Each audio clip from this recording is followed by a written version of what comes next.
Isang magandang umaga po sa inyo mga kapatid. Minsan pa welcome sa aking YouTube channel.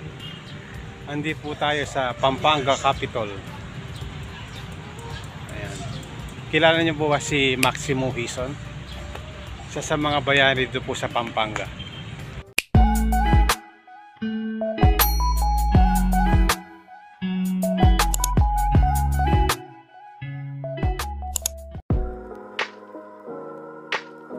Hi Beng, what are you doing? I'm playing with Cinnamoral. What are you doing? What are you doing there? We're playing because we love each other and my event is Cinnamoral too. Where's Ate? Over there inside. Inside. What you doing? I don't know. You like this place? Yeah, it's too cold. It's too cold. Yeah. There are many trees over there. Andito po tayo sa lugar ng Pampanga, capital ng Pampanga. Habang hinihintay ang aking panganay. Ayan.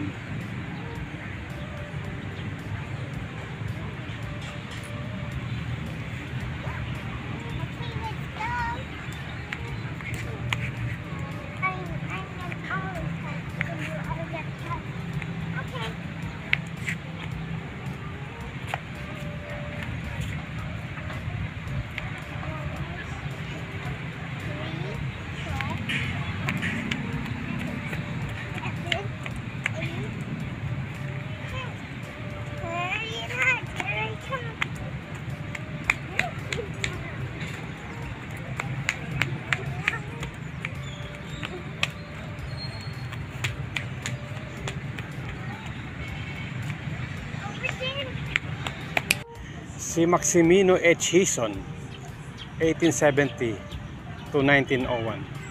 General ng Himagsikan, kagawad ng Kongreso ng Malolos at makabayang ipinanganak sa Pariang, Mexico, Pampanga noong Mayo 9, 1870. Umanib sa Katipunan, 1896. Dinakip at pinatapon sa hulo ng matuklasan ang lihim. Samahan noong August 19, 1896. Pinalaya pagkaraan nagdaan ang kasunduan sa biyak na bato.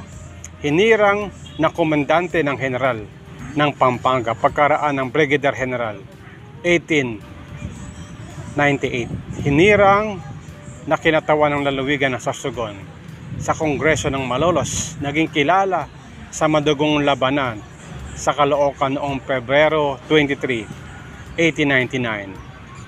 At sa pagsalakay ng mga pangkatang Amerikano, hindi lamang sa Pampanga, kundi sa Bataan, Zambales, Tarlac at Pangasinan. Nasugatan sa labanan sa dumalang malapit sa Porac noong Enero 17, 1900. Nabihag sa San Jose, Malino, Mexico noon Hulyo 19, 1900. Pinatapon sa Guam sa puok ng kanyang kinamatayan noong Setyembre 1, 1901. Ayan po ang talaan ni Maximo H. Hison, bayani ng Pampanga. Isang magandang araw po sa inyo mga kapatid. Andito po tayo sa lalawigan ng Pampanga Capital. Sa Bible, meron pong dalawang kaharian ang atin dapat paghandaan, no? Ito yung kaharian sa lupa at kaharian sa langit, no? Dito sa lupa, ang pinaghahandaan po natin yung ating kinabukasan, no? Siyempre, plano po ng bawat isang pamilya na magkaroon po ng magandang buhay ang ating pamilya, masagana, no? Mapayapa, malusog na pamilya. Isa yan sa mga pinaghahandaan natin.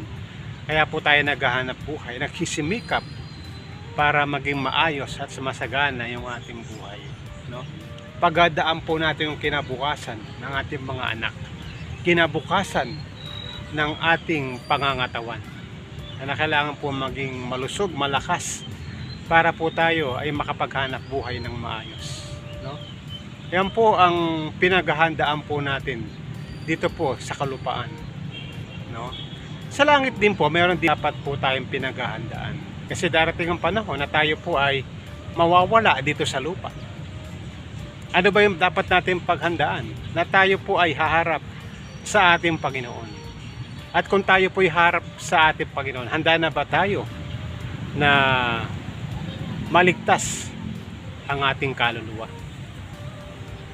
Sabi nga sa Biblia, itinakda sa tao ang mamatay at pagkatapos ay paghuhukom. Ano ba ang dapat natin gawin para magkaroon po tayo ng kasiguraduhan na makakasama natin ang ating Panginoon? Unang-una ay dapat po tayo magkaroon ng relasyon sa ating Panginoon. Pananalig at pananampalataya.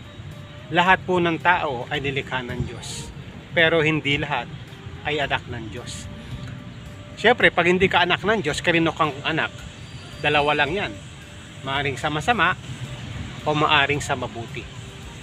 Kaya dapat po magkaroon po tayo ng relasyon sa ating Panginoon sa pamamagitan ng pananalig at pananampalataya sa ating Panginoon. At sa pamamagitan ng ating pananalig at pananampalataya sa ating Panginoon, magkakaroon po tayo ng kasiguraduhan sa buhay na walang hanggan.